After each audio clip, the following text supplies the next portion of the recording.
রাসূলুল্লাহ সাল্লাল্লাহু আলাইহি ওয়াসাল্লাম কি বলেছেন জানেন? রোজাদারদের জন্য সবচেয়ে বড় খুশির সংবাদ কি হলো জানেন? হাসরের ময়দানে আল্লাহ তাআলা সবার আগে রোজাদারদের সাথে সাক্ষাৎ করবেন।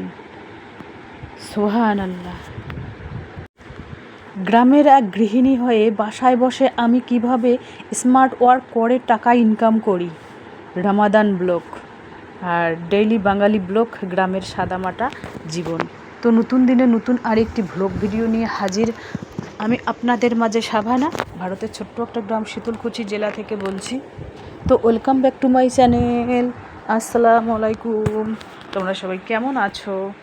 আমি আশা করি তোমরা সকলে ভালো আছো। আলহামদুলিল্লাহ আমিও ভালো আছি, আর আমার পরিবার পরিজনদের নিয়ে আলহামদুলিল্লাহ আমি ভালোই আছি। আর আমার প্রাণপ্রিয় কলিজা আপু ভাইয়েরা তোমরা সবাই কেমন আছো? আমি আশা করি তোমরা সকলে ভালো আছো। তো বরাবরের মতো না ব্লগটা আমি শুরুই করে দিলাম। ফ্যানটা বন্ধ করে দিলাম কারণ মানে অনেকক্ষণ থেকে সন্ধ্যা থেকে আর কি ফ্যানটা চালু ছিল, কারণ ইফতারির পর না, ইফতারি করার পর আমি 10 মিনিট আরাম করি। মানে ইফতারি করার পর 10 মিনিট আরাম করি, করার পর মানে কোরআন তেলাওয়াত করি। কোরআন তেলাওয়াত করার পর করতে করতে মানে যখন আর কি এশারের নামাজের আজান দেয় তখন আমি কি করি, ওই তারাবি পড়ি, এশারের নামাজ পড়ি, তারপরে রান্না করি। রান্না করে তারপরে তাড়াতাড়ি ঘুমিয়ে পড়ি, কারণ আমি 12টার আগেই ঘুমিয়ে পড়ি।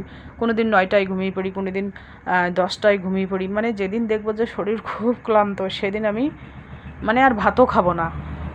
সেদিন আমি কি করব, ওই 8:30 9টাতেই ঘুমিয়ে পড়ি একেবারে। মশারি ফেলতে পারলেই বাঁচি। এই যে দেখুন আমার মা একটা কচি বড় সড়ো একটা সবুজ ধরনের কুমড়ো দিয়েছে। এই কুমড়োটা আমার 2-3 দিন হয়ে যাবে। ছেলে মেয়ে হাজব্যান্ড সবজিপাতি খায়, আর ছেলে মেয়ে সবজিপাতি খেতে পছন্দ করে না।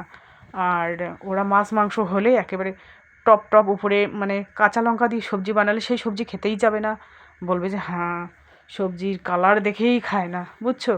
আর দেখুন শরীরের স্বাস্থ্যের পক্ষে কিন্তু মানে কাঁচা লঙ্কা দিয়ে যদি সবজি বানাও, ওইটা কিন্তু স্বাস্থ্যের পক্ষে খুবই ভালো। আর ওইগুলো আজকের ছেলেমেয়েরা কিন্তু বোঝে না, এটাই হচ্ছে মেন কথা। গ্রামের এক গৃহিণী হয়ে বাসায় বসে আমি কিভাবে স্মার্ট ওয়ার্ক করে টাকা ইনকাম করি, আর রামাদান ব্লগ। তো চলো ব্লগটা দেখতেই থাকো, আশা করি খুবই ভালোই লাগবে। আর যখনই ফ্যানটা বন্ধ করে দিলাম তখনই মশা একেবারে ছুটোছুটি করতেছে, কি বলবো আর।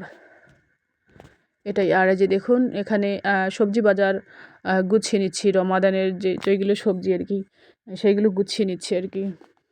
তো এখানে পান, তো ইফতারি করার পর কিন্তু আমি 2-1বার পান সুপারি খাই, বেশি খাই না। পানটা খুব কমই লাগে। আগে যখন 10 টাকার পান দিয়ে আমার 1 সপ্তাহ যেত, এখন কিন্তু 10 টাকার পান দিয়ে আমার 10-15 দিন চলে যায়।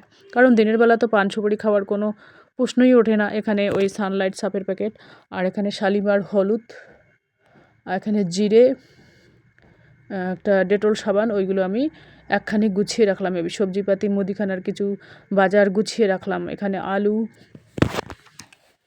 তো যাই হোক, আমার ব্লগের কোনো না কোনো অংশ তোমাদের ভালো লাগলে সাবস্ক্রাইব করে পাশে থাকবেন। আমার ব্লগ কিন্তু বিকাল 4টায় প্রত্যেক দিনই আসে। আর এখানে দেখতে পাচ্ছেন মটন, মানে এখানে 250 গ্রাম মটন আছে। মটনের যা দাম 800 টাকা কিলো, তাহলে মানে 250 গ্রামের দাম হচ্ছে কত, 200 টাকা। মটন খাওয়া এখনকার বাজারে গ্রামের মধ্যবিত্ত ঘরের খুবই আর কি কঠিন হয়ে গেছে। সংসার চালাতে গেলে সহজ না, কিন্তু খুব কঠিন, কিন্তু সহজ করে নিতে হয় নিজেকে, কারণ সংসার একটা পরিচালনার দায়িত্ব, সেটা কিন্তু নিজেকেই নিতে হয় বা মেনটেন করতে হয়, এটাই হচ্ছে মেন কথা। তো যাই হোক, সংসারের কাজ সামাল দিয়ে তারপরে আমি বাসায় বসে কিভাবে স্মার্ট ওয়ার্ক করে টাকা ইনকাম করি সেটাও তোমাদের বলছি। তো দেখুন, সংসার সামলে আমি কিন্তু ব্যাগও সেলাই করি, আবার হাঁস তো নেই, সরি, কবুতর মুরগি পালন পোষণ করে ওদের ডিমও আমি বিক্রি করি। দুটো ব্যবসার সাথে আমি কিন্তু সংসার সামলিয়ে জড়িত আছি। তো আলহামদুলিল্লাহ মাসে 10,000 প্লাস আমি ইনকাম করতেছি এখন।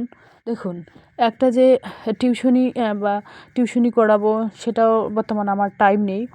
কারণ দেখুন, চাকরি যদি আমি করতাম তো চাকরি কিন্তু ওই টাকাটা কিন্তু মানে হিসেবি টাকা থাকতো। আর এখানে ব্যবসার ক্ষেত্রে কোনো সময় কোনো মাসে আমি 15,000ও ইনকাম করি, কোনো মাসে 20,000ও হয় ইনকাম, এরকম একটা, কোনো মাসে 7,000ও হয়, কোনো মাসে 5,000ও হয়, এরকম একটা ব্যবসা কিন্তু লস লাভ থাকে।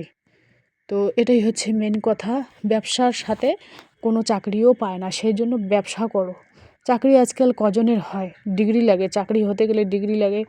আর ব্যবসা তো তোমার পড়াশোনা না থাকলেও হয়, কিন্তু সেই ব্যবসাটাতে মন দিতে হবে। মন না দিলে কিন্তু কোনো কিছুই জীবনে পাওয়া সম্ভব না, আর সাকসেস হওয়াও সম্ভব না। তোমাদের যদি বেশি টাকা থাকে তাহলে তোমরা রড সিমেন্ট ওইগুলোর ব্যবসা করতে পারো। আর যদি বেশি টাকা থাকে গোল্ডে টাকা ইনভেস্ট করতে পারো। আর যদি কম জমাপুঞ্জি থাকে তাহলে তোমরা কিন্তু ইলেকট্রিক যে পণ্যগুলো পাওয়া যায় কিন্তু সেইগুলোর দোকান দিয়ে বসতে পারো। আর যদি একটু কম থাকে তাহলে মুদিখানার ব্যবসাও করতে পারো। পিছনে মনে করো পিছনে বাড়ি আর সামনে দোকান দিলে একটা ছোটো মোটো। আমার যে বড় ভাইয়ের বউ আছে ও কিন্তু মুদিখানা ছোটো মোটো একটা দোকান দিয়েছে। ও যা মাসে 1,000 ইনকাম করে। ও কিন্তু ঘরের জিনিসই করে। দেখুন, বউদের 10 টাকা হলেও মাসে ইনকাম করা উচিত, কারণ নিজেকে স্বনির্ভর করতে হবে। এটাই হচ্ছে মেন কথা।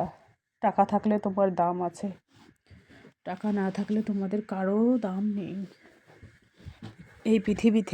এই কঠিন পৃথিবীতে বেঁচে থাকতে গেলে টাকার 1 নম্বর দরকার। তো আমি অল্প হলেও ওই প্লাস্টিকের ব্যাংকে আর মাটির ব্যাংকে সঞ্চয় করার চেষ্টা করি। যেদিন যেরকম হয় সেদিন সেরকমভাবে আমি সঞ্চয় করি।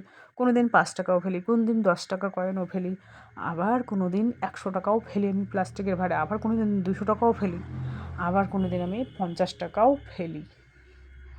এটাই হচ্ছে মেইন কথা।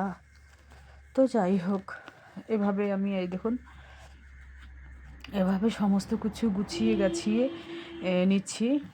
আর একটু মানে রুমটা একটু ঝাড়ু দিয়ে নিলাম, কারণ আমি অফ ক্যামেরায় কিন্তু ঝাড়ু দিয়ে নিয়েছি। তো এখানে সবজিপাতি কাটলাম, এই জন্য একটু নোংরা হয়েছে। তো আর একটু ঝাড়ু দেওয়ার প্রয়োজন আছে। যখন দেখি যে প্রয়োজন আছে ঝাড়ু দেওয়া তখন ঝাড়ু দেই, যখন প্রয়োজন থাকে না তখন কিন্তু আমি দেই না। এখানে গোলা রুটি বানার জন্য সমস্ত আটা ময়দা মেখে নিয়েছি, আর এখানে ভাতও অলরেডি বানিয়েছি। আর কী সবজি বানাবো সেটাও তোমাদের কাছে শেয়ার করব। তো চলো, ব্লগটা দেখতেই থাকো, আশা করি খুবই ভালো লাগবে। এখানে দেখুন লাউয়ের তরকারি হচ্ছে, আমার মা দিয়েছে আর কি লাউ, সেই লাউয়ের তরকারি হচ্ছে। আর এখানে লাউর খোসাগুলো রেখে দিয়েছে, আর একদিন আর কি লাউর খোসা দিয়ে আলু ভাজা করব। এখানে শাক ভাজা করেছি, এখানে গোলা রুটি হবে। তা যাই হোক, যেটাই রান্না করি না কেন তোমাদের কাছে আমি শেয়ার করার চেষ্টা করি। আমার গ্রামের মধ্যবিত্ত পরিবারের মানে যতটুকুই আর কি প্রয়োজন, কোনো দিন মটন খাই, কোনো দিন মাছ খাই, কোনো দিন ডিম খাই, যেদিন যেরকম। আর এখানে গোলা রুটি হচ্ছে। এই ফ্রাই প্যানটা আমার খুব ভালো, এটা নিয়েছি রিসেন্ট নিয়েছি, এটার দাম 1,000 টাকা। তো হাজব্যান্ডকে আমি টাকা দিয়েছি, সেই টাকা দিয়ে আর কি নেওয়া। যাই হোক, আমার শখের জিনিসগুলো এভাবে আমি নিজে ইনকাম করে একটু একটু করে পূরণ করতেছি, এটাই আমার কাছে বড় আর কি পাওনা। আমার আশা আছে একটা হ্যাভেলসের স্ট্যান্ড ফ্যান নেব নিজের ইনকামের টাকা দিয়ে, কারণ আমার গরম খুব। আর এই দেখুন, এখানে ইফতারির জন্য আমি কি কি রেডি করেছি, কলা, খেজুর, আমার আব্বা নাস্তা দিয়েছে সেটা, আর ভাত তো এখানে আছে রান্না করা। আর এই যে দেখুন, আর কি যাই হোক, নামাজ পড়ে নিয়েছি, উপরে ফ্যান চলছে, গরম খুব। আমার মানে গরম খুব আর কি। আর এখানে ডিম সিদ্ধ বসিয়ে দিয়েছে, আমার আব্বা খাবে, সেই জন্য আমার আব্বা ডিম কিনে নিয়ে দিল আর কি, হাঁসের ডিম সিদ্ধ বসিয়ে দিয়েছে। এখানে লাল মিষ্টি আলুকে সিদ্ধ করে নিয়েছি ইফতারের জন্য। আমি লাল মিষ্টি আলু খেতে খুব পছন্দ করি, সেই জন্যই আর কি। আঙ্গুর আছে এখানে। আর এই যে দেখুন, এখানে কি নিয়েছে, চিড়া নিয়েছি, চিড়া ভিজিয়ে নিয়েছি।